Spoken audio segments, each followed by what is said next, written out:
근데 지나가다가 우연히 제가 그걸 하고 있는 걸 본 거예요, 사수가. 그러니까 그 뒤부터는 저를 주변에 막 칭찬해 주면서 안녕하세요, 변호사 서범석입니다. 제가 경찰관 그리고 변호사로서 10여 년 정도 근무를 했는데 그동안 느낀 일을 잘하는 방법, 반대로 생각하면 이 반대로 하면 일을 못하는 거겠죠. 그 부분에 대해서 한번 말씀을 드려보겠습니다. 제가 경제팀에 처음 갔었어요. 경찰서 경제팀에 처음 발령받아서 갔는데 아무것도 모르죠. 실무적인 거를 전혀 모르죠. 어떻게 일을 처리를 해야 되는지, 수사를 하는 시스템이 있는데 내부망에 어떻게 접근을 하고 이 서류는 어떻게 하고 하나도 모르는 거예요. 그럼 어떻게 해야 되죠? 물어봐야 되죠. 옆에 사수라고 하죠. 사수. 보통 사수한테 물어봐야 되는데 이 사수분이 되게 귀찮아하는 거예요. 일 가르쳐 주는 거를. 지금 생각하면 당연해요. 그때는 왜 저러지? 약간 이런 생각도 들기도 했지만 근데 어쩔 수 없어요. 왜냐하면 저는 그 일을 해야 되는 사람이고 배울 사람은 그 사람밖에 없기 때문에 최대한 잘 맞춰드리면서 배웠는데 나중에 조금 지나서 하는 얘기가 왔다가 금방 다 간다. 좀 가르쳐 주고 일 좀 하나 싶으면은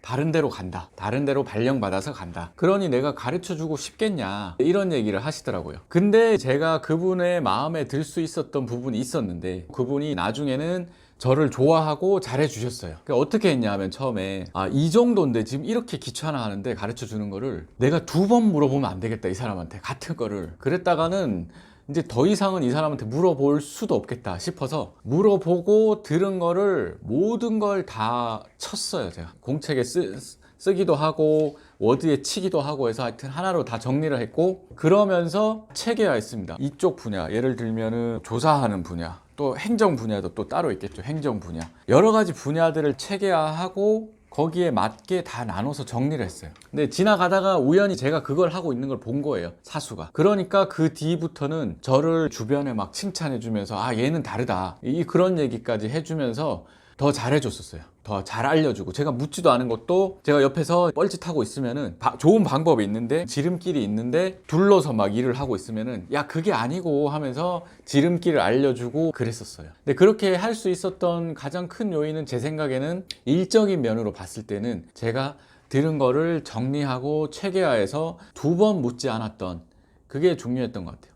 어느 회사든 다 마찬가지라고 생각합니다. 처음에 신입사원이 가면은 뭘 알겠어요. 근데 사수들은 솔직히 가르쳐주기 귀찮죠. 내가 가르쳐줘서 얻을 이익이 없어요. 근데 신입사원들은 어떻게 생각하냐면은 나는 모르는 게 당연하고 내가 물어봐서 배워야지, 이게 당연히 회사에 들어온 사람들에게 해줘야 되는 회사의 의무 아니냐, 이렇게 생각하는 거죠, 신입사원들은. 근데 현실은 그렇지 않다. 네가 알아서 해야 된다. 근데 네가 알아서 해야 되지만 그래도 정말로 기본적인 거는 어쩔 수 없이 알려주는 거다. 반대로 입장을 바꿔서 생각해야 된다는 겁니다. 그리고 묻지 않아도 옆에서 하는 걸 보고서 배울 수 있는 것도 있잖아요. 눈치껏. 그런 것들도 최대한 노력해서 습득을 하도록 해야 되고, 그래서 한번 물어볼 때는 정말 이거는 내가 물어봐도 될 만한 질문이다 라고 생각하고서 물어보고, 전에 혹시 물어보진 않았을까, 똑같은 질문을 또 하는 멍청한 신입이 되고 있는 건 아닌가, 그걸 항상 고민을 해보고 질문을 하는 게 필요하고, 질문을 해서 알게 된 것은 정리를 해서 체계화해야 됩니다. 제가 생각하는 첫 번째 일 잘하는 사람의 특징이고요. 두 번째 일 잘하는 사람의 특징은 제가 생각하기에 나한테 주어진 일이 있을 때 나한테 요구되는 역할은 뭔지를 생각해 보자는 거예요. 대부분은 상사가 일을 시키면 기계적으로 아무 생각 없이 일을 처리하는 경우들이 많아요. 근데 한 번만 더 생각해 보는 거죠. 지금 이 일이 어느 단계구나. 근데 나한테 이 일을 굳이 왜 시켰을까? 그리고 내가 어떤 걸 하면은 이 일을 처리하는데 도움이 될까? 이걸 한번 생각해 보자는 거예요. 예를 들면은 간단한 서류에 대해서 제출을 해달라라고 그런 일이 저한테 들어왔어요. 그러면 그냥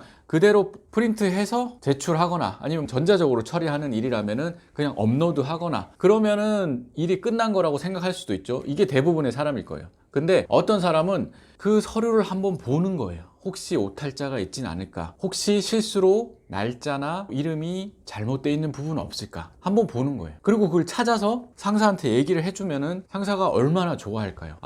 역시 너는 다르다. 얘한테 중요한 일을 맡겨야겠다. 이렇게 생각하겠죠. 근데 반대로 간단한 서류를 좀 작성해 달라고 일이 들어왔어요. 근데 누구든 오탈자가 생길 수 있어요. 저도 마찬가지고. 근데 직전에 오탈자가 생겼던 직원인데 제가 근데 또 똑같은 부분에 오탈자가 또 생겨서 가요. 그러면 상사 입장에서 어떻게 생각할까요?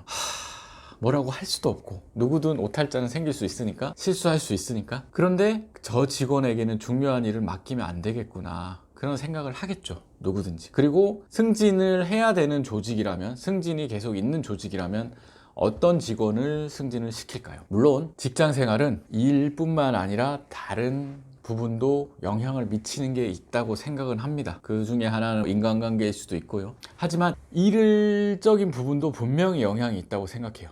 그 일적인 부분에 있어서 저는 이 두 가지, 하나는 뭐였죠? 정리하고 체계화해서 그 일이 들어왔을 때 내가 그 일을 처리할 때 실수하지 않고 빠르게 처리할 수 있게 하자. 두 번째는 나한테 일이 들어왔을 때 한 번만 생각해보자. 이 일이 나한테 왜 들어왔을까? 그리고 내가 이 위치에서 할 수 있는 최선은 뭘까? 두 가지를 생각하면서 일을 하면은 일 처리할 때 조금이나마 도움이 되지 않을까, 그렇게 생각합니다. 감사합니다.